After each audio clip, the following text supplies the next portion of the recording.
Dans cette vidéo, nous allons voir comment reconnaître une situation de proportionnalité. On dit que deux grandeurs sont proportionnelles lorsque les valeurs de l'une s'obtiennent en multipliant ou en divisant les valeurs de l'autre par un même nombre non nul. Ce nombre est alors appelé le coefficient de proportionnalité.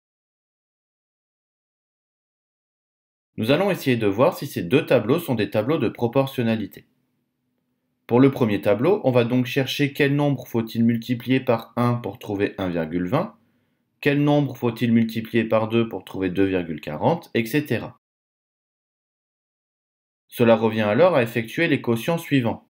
1,20 divisé par 1, 2,40 divisé par 2, 6 divisé par 5 et 9,60 divisé par 8.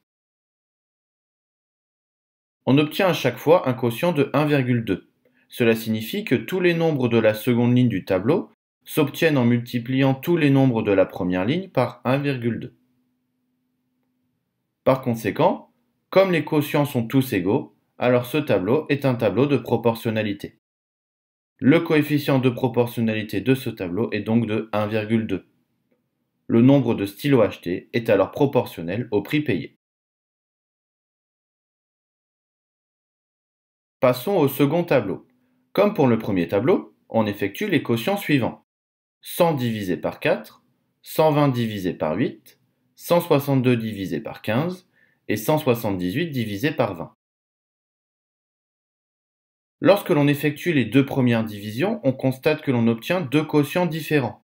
Il n'est donc pas nécessaire d'effectuer les deux derniers calculs. On se rend compte déjà à partir de ce point que les quotients ne seront pas égaux et donc que ce tableau n'est pas un tableau de proportionnalité.